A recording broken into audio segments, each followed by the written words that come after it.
दीप खबरों को देखने के लिए चैनल को लाइक सब्सक्राइब जरूर करें। वाराणसी के ज्ञानवापी प्रकरण के श्रृंगार गौरी मामले में जिला जज अजय कृष्ण विश्वेश की अदालत में चल रहे मामले में आज की बहस पूरी होने पर अगली तारीख 12 जुलाई को अदालत की तरफ से मुकर्रर की गई है। इस बारे में बताते हुए वादी पक्ष के वरिष्ठ अधिवक्ता विष्णु जैन ने बताया कि आज मुख्य रूप से मुस्लिम पक्ष ने आर्टिकल 25 का हवाला देते हुए कहा कि इसमें स्पष्ट रूप से उल्लेख है कि धर्म के आधार पर पूजा पाठ करने को सिविल सूट दाखिल नहीं किया जा सकता है। इसके अलावा अन्य 51 बिंदुओं पर विस्तृत रूप से बहस हुई है। अदालत ने दोनों पक्षों को ध्यानपूर्वक सुना। उन्होंने कहा कि मुस्लिम पक्ष अदालत को बरगलाने का कार्य कर रहा है। जब उनका पक्ष सुना जाएगा तो वो लोग भी राम मंदिर सहित अन्य केस का हवाला देकर अपना पक्ष रखेंगे।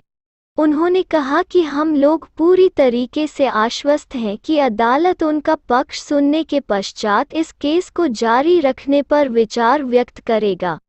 12 जुलाई को मामले के अन्य बिंदुओं पर चर्चा होगी। इस दौरान संपूर्ण न्यायालय परिसर में सुरक्षा के कड़े बंदोबस्त किए गए थे।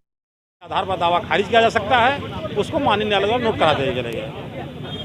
आज मुस्लिम साइड ने अपनी बहस की है। उनका ये कहना था, बहस में मुख्य मुद्दा ये था कि आर्टिकल 25 में जो धर्म के अधिकार दिए गए, मौलिक अधिकार, उसके लिए सिविल सूट नहीं फाइल हो सकता है। उनका ये भी कहना था कि सूट में विजिबल और इनविजिबल डेटीज़ की बात है, जिसकी वजह से सूट मेंटेनेबल नहीं है।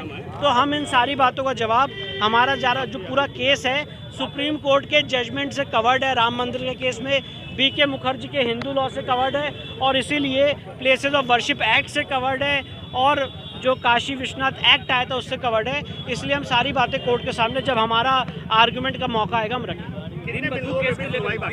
देखिए, मुस्लिम साइड ने जो हमारे प्लेंट के 51 पैरास थे उन्होंने पढ़ के उस पर अपने आर्गुमेंट्स कंप्लीट कर दिए हैं। अब सिर्फ लॉ पॉइंट पे उनको अपनी बहस करनी है और मुझे पूरी उम्मीद है कि 12 जुलाई को उनकी बहस कंक्लूड हो जाए। सर, बार-बार इतना लंबा समय बार-बार दिया जा रहा है, ऐसा क्यों?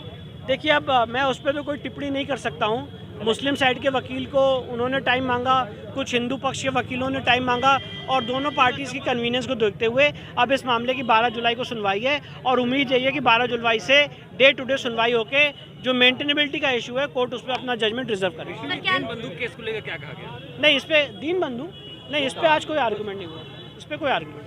कितने बिंदुओं पे आज सुनवाई हुई? 52 में से कितने बिंदुओं? सारे बिंदुओं पे 52 में से 51 पैरास थे। सारे पैरास पे से उनके आर्गुमेंट कंक्लूड हो चुके हैं। अब सिर्फ और सिर्फ लॉ पॉइंट पे उनको अपनी बहस रखनी है जो 12 जुलाई को होगी और मुझे उम्मीद है 12 जुलाई को उनकी बहस कंक्लूड। आज विपक्षी के अधिवक्ता ने संपूर्ण 52 बिंदुओं पर माननीय न्यायालय के समक्ष सारी बातों को रखा, तो यहाँ तक कि फुल स्टॉप कामा तक पढ़ा और साथ में जो हमारा प्रेयर है, कंप्लेंट है, हमने माननीय न्यायालय से अनुतोष मांगा, उसका भी उन्होंने पढ़ा है कि जिसमें संपूर्ण रकबे का हमने जो 91-30 है उस संपूर्ण रकबे की हमने बात की थी कि उसको हमें लौटाया जाए और वहाँ से मस्जिद हटाई जाए। इस विषय पर भी माननीय न्यायालय के समक्ष उन्होंने बात रखी विपक्षी ने और 12 तारीख की अगली डेट पड़ी है, उस दिन अपने साक्ष्य वगैरह और केस लॉ वगैरह भी प्रस्तुत करेंगे। किस बिंदुओं पे आज रखा गया है? आज संपूर्ण जो 52 बिंदु हैं सब पर उन्होंने अपना सबमिशन किया विपक्षी ने और इसमें जो रकबा नंबर 91-30 है उस पर जिस पे हमने दावा किया है उसके प्रेयर में अनुतोष मांगा, उसका भी उल्लेख हमने किया और साथ उन्होंने किया, विपक्षी ने किया और उसमें उन्होंने कहा कि इन सारे बिंदुओं पर हम अगली 20 तारीख को रखेंगे। आज हमारा स्वास्थ्य नहीं ठीक है, हमें 1 दिन का अवसर दिया जाए। सर, इतना लंबे समय क्यों मांग रहे हैं? अभी पक्षी तो कई बहाने कर रहा था, लटकाओ भटकाओ अटकाओ उनकी नीति है, उसी के नाते वो हमने ये बात कर रहे थे कि ये पक्ष रख रहे थे कि किसी तरह उनको अवसर मिले।